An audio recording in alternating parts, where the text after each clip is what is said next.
Certa manhã, em 1623, misteriosos cartazes nas ruas de Paris chamaram a atenção dos parisienses.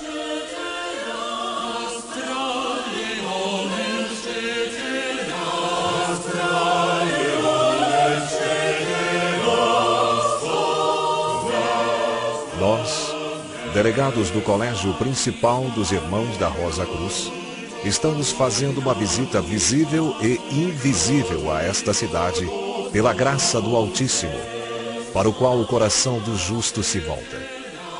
Nós mostramos e ensinamos, sem livros ou sinais, como falar todos os tipos de língua dos países em que desejamos estar, a fim de tirarmos nossos companheiros do erro fatal.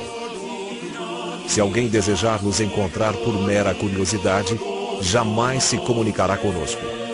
Entretanto, se de fato a vontade o fizer somar seu nome ao registro da nossa fraternidade, nós, que avaliamos pensamentos, faremos com que ele veja a verdade das nossas promessas, porquanto não estamos estabelecendo nossa casa na cidade, uma vez que pensamentos somados à vontade sincera do leitor serão suficientes para nos tornar cientes dele e ele de nós.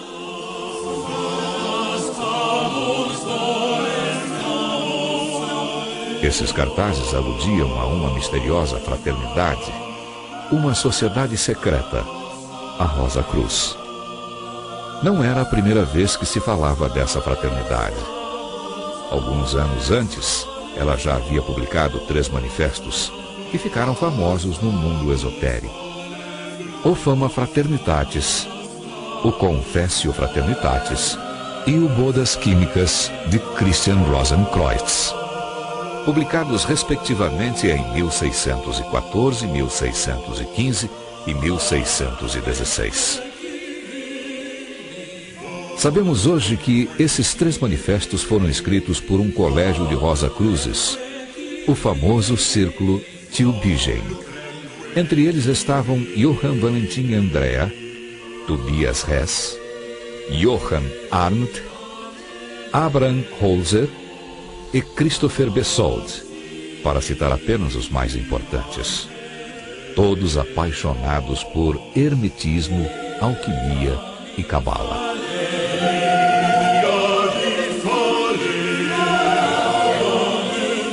O Fama Fraternitatis visava os líderes políticos e religiosos e os cientistas da época. Ao mesmo tempo em que denuncia a situação geral que prevalecia na Europa, esse documento revela a existência da Ordem da Rosa Cruz através da alegoria de Christian Rosenkreuz. Desde a jornada que ele empreendeu pelo mundo afora, antes de encontrar a fraternidade dos Rosa Cruzes, até a descoberta de sua tumba. Esse manifesto reclama uma reforma universal.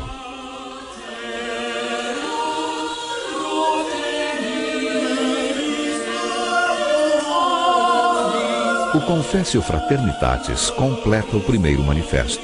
Por um lado, ele insiste na necessidade de regeneração para o homem e a sociedade. Por outro, indica que a fraternidade da Rosa Cruz possui uma ciência filosófica que possibilita alcançar essa regeneração. Dirige-se, portanto, sobretudo ao buscador que almeja participar na obra da ordem e trabalhar para a felicidade da humanidade. O aspecto profético desse documento deixou muito intrigados os eruditos da época.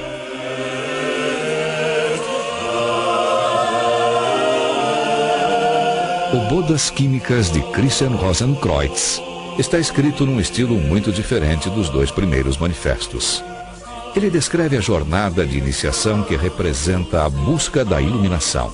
Essa jornada de 7 dias acontece basicamente num misterioso castelo, onde vai ser celebrado o casamento de um rei e uma rainha. Simbolicamente, as bodas químicas descrevem a progressão espiritual que leva o iniciado a atingir a união entre sua alma, a noiva, e Deus, o noivo.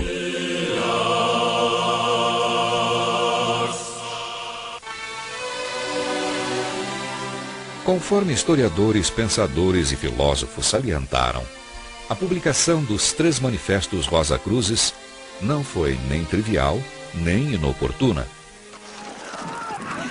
Foram publicados num período em que a Europa estava passando por uma crise existencial importantíssima. Estava politicamente dividida e dilacerada por conflitos econômicos. Guerras religiosas causavam sofrimento e desolação, afetando até as famílias. A ciência estava deslanchando e tinha uma orientação materialista. As condições de vida eram miseráveis para a maioria do povo. Por tudo isso, a Rosa Cruz saiu de seu lendário silêncio para clamar por mais humanismo e espiritualidade. Para resumir o ideal que animava a Rosa Cruz do século XVII, podemos citar Comenius, considerado hoje o pai espiritual da Unesco.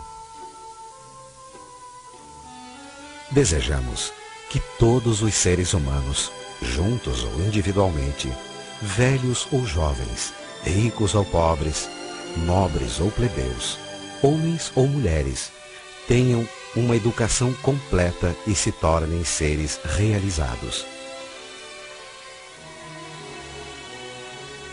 Desejamos que sejam plenamente educados e instruídos, não somente nesse ou naquele ponto, mas em tudo o que possa permitir que realizem integralmente sua essência, que aprendam a conhecer a verdade e não ser iludido pelas aparências, a amar o bem e não ser seduzido pelo mal, a fazer o que deve ser feito e se afastar do que deve ser evitado, a falar sabiamente de tudo com todos.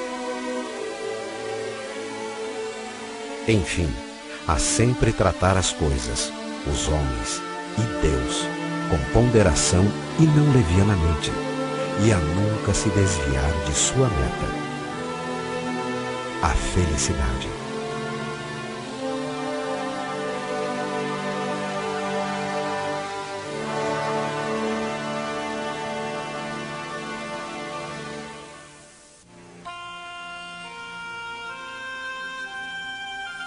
Ainda que a origem histórica da Rosa Cruz esteja no século XVII, sua herança tradicional é muito mais antiga. Alguns historiadores do esoterismo pensam que ela remonta ao Egito Antigo, mais exatamente ao período de Amenhotep IV, também conhecido como Akhenaton.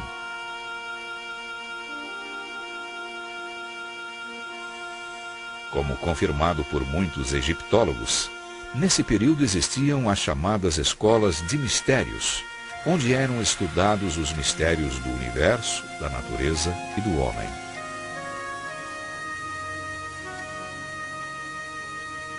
Esse estudo deu origem à gnose, um conhecimento secreto que seria perpetuado pelos séculos afora.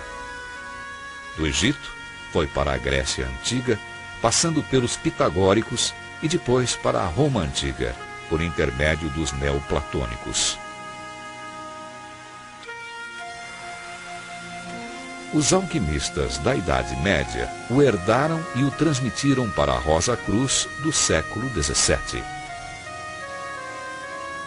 Michael Mayer, que era membro da Fraternidade Rosa Cruz da época, disse: "Nossas origens são egípcias, bramânicas, oriundas dos mistérios de Eleusis e de Samos, dos magos da Pérsia, dos pitagóricos e dos árabes."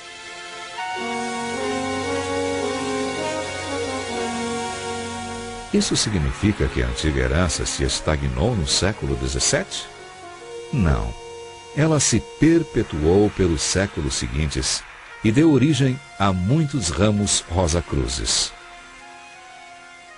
No século XVIII, o mais importante era conhecido como Ordem da Rosa Cruz de Ouro do Antigo Sistema. Essa ordem teve muitos membros ilustres, entre os quais o príncipe Frederic Guilhem, o duque Ferdinand de Brunswick, Friedrich Christoph Oettinger e Nikolai Novikov. No século XIX, a Ordem da Rosa Cruz, fundada por Joséphine Peladan, atraiu muita atenção em virtude da exposição de pintura que ele organizou em Paris. Pintores famosos como Charles Fellinger, Jean Delville, Émile Bernard, amigo de Toulouse-Lautrec e Gauguin, Georges Defebvre, Eugène Grasset, expuseram suas obras durante essa exposição. O objetivo explícito dessa Ordem Rosa Cruz era restaurar em todo o seu esplendor o culto do ideal, tendo a tradição como base e a beleza como meio.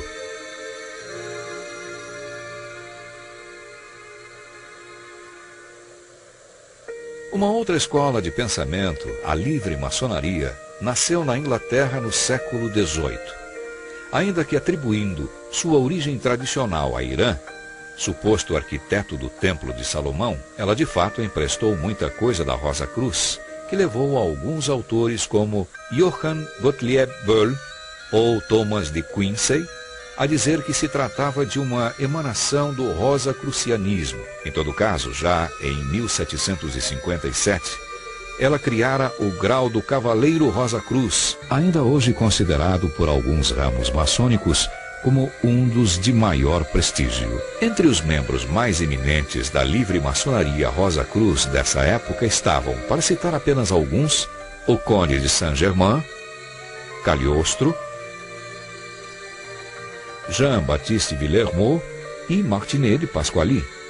Esse último criou a Ordem dos Zelos Cohen, cujo grau mais elevado era o grau Rosa Cruz.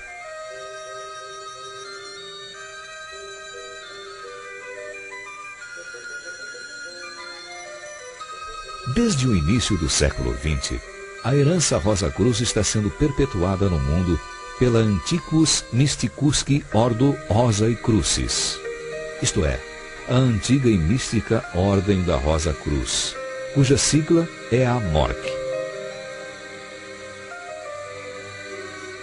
Aberta a homens e mulheres de qualquer nacionalidade, religião e classe social, a MORC transmite ensinamentos tradicionais, distribuídos em 12 graus.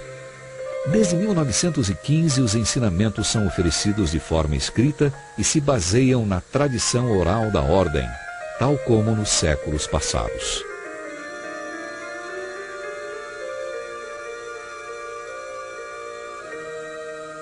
Além disso, os Rosa Cruzes podem se reunir voluntariamente em lojas para efetuar sessões de trabalho coletivo.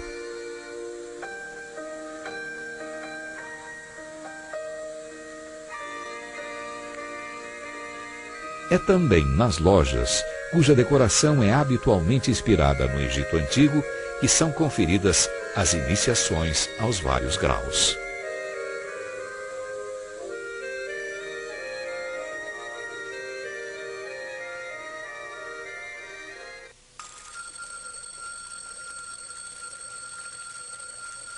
De que tratam os ensinamentos Rosa Cruzes? A julgar pela literatura esotérica, eles cobrem um vasto campo e integram os grandes temas da tradição, entre os quais as origens do universo, a natureza de tempo e espaço, as leis da matéria, da vida e da consciência, os mistérios da morte, da vida após a morte e da reencarnação, o simbolismo tradicional e a ciência dos números.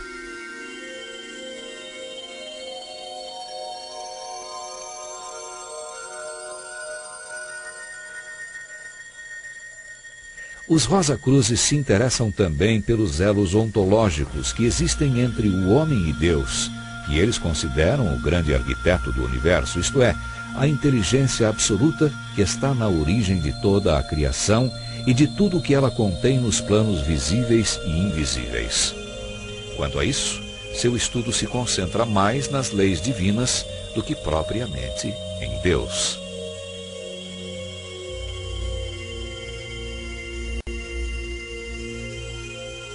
Em paralelo aos seus estudos específicos, os Rosa Cruzes professam uma filosofia fundamentada na alquimia espiritual.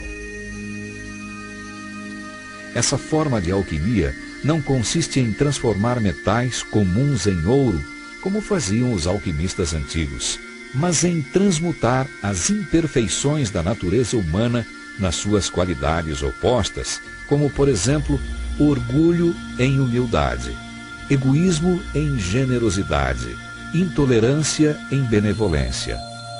Para pôr em prática essa filosofia, os Rosa Cruzes se empenham em se aprimorar, de modo a se tornarem melhores em suas atitudes e em seus comportamentos.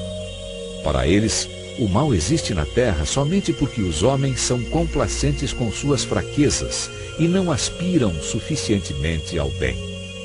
O humanismo Rosa Cruz consiste, portanto, em melhorar o mundo, melhorando o indivíduo.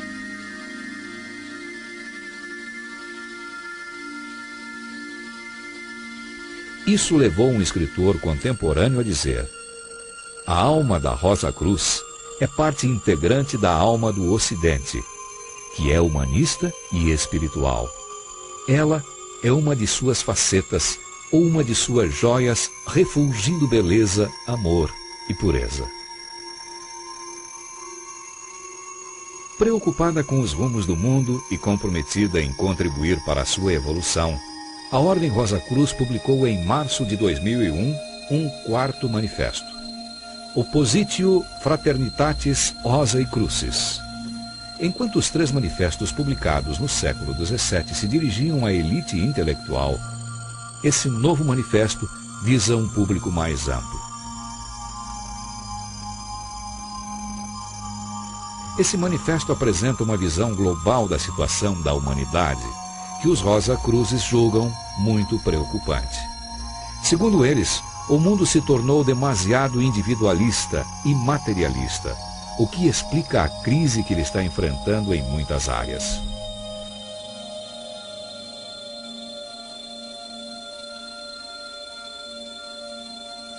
Para resolver essa crise, os Rosa Cruzes clamam por mais humanismo e espiritualidade, para que a Terra se torne um lugar de paz, harmonia e fraternidade.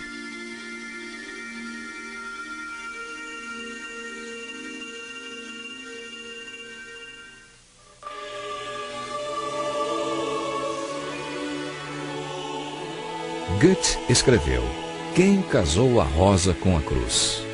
Ninguém sabe. A cruz foi usada por vários fins em muitas culturas e tradições, desde tempos muito remotos.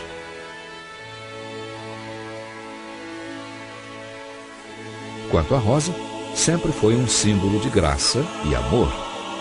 Para os Rosa Cruzes, a união desses 2 símbolos tem uma significação toda própria. A cruz simboliza o corpo físico do homem e a rosa, em seu centro, simboliza sua alma no processo de evolução.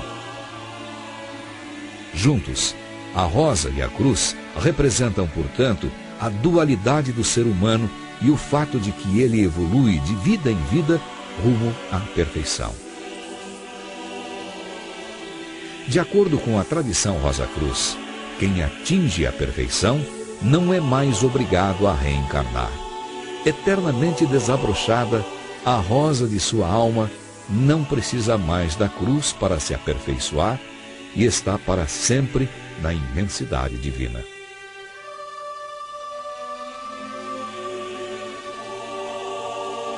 Talvez isso possa explicar o significado da misteriosa divisa Rosa Cruz. Ad rosam per crucem, ad crucem per rosam.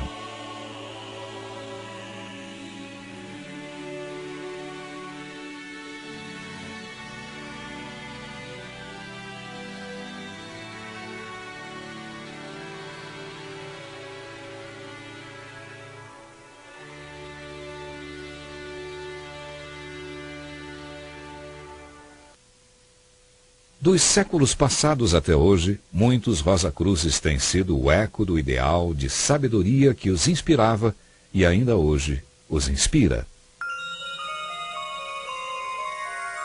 O maior de todos os erros é estar enganado em relação à verdadeira meta do conhecimento, pois poucas pessoas o procuram visando usar o divino dom da razão em prol da humanidade.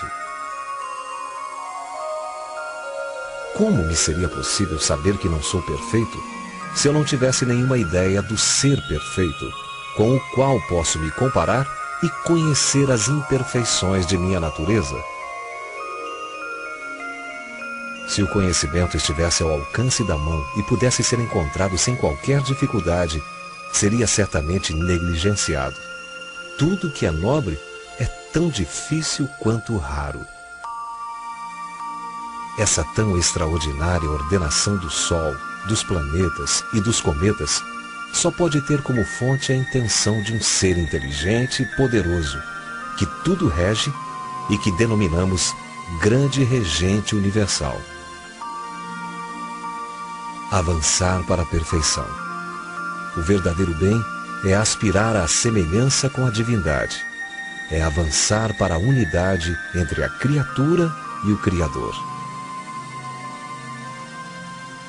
Cada delito cometido contra a nossa divina imortalidade é um débito que contraímos livremente para conosco e que terá de ser pago nesta encarnação ou na próxima. Deus deu ao homem um valioso amigo, a alma, que incessantemente se faz ouvir e o guia para a luz, que ele está buscando mais ou menos conscientemente. A natureza pode ser comparada ao corpo do ser imenso que chamamos Deus. Ele age e fala através dela, porque ela é seu grande livro. O verdadeiro conhecimento baseia-se em tolerância verdadeira. Da tolerância verdadeira vem a compreensão plena, e a verdadeira compreensão dá nascimento à paz que ilumina e purifica. Todos os seres humanos têm uma filiação comum.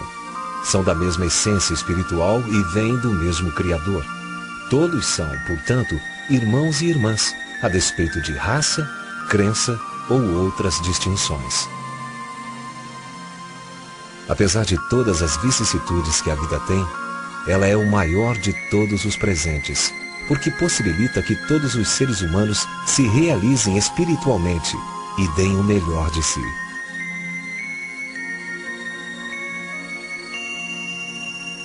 Creio em Deus e no amor, porque amo a Deus e porque Deus me permite amar.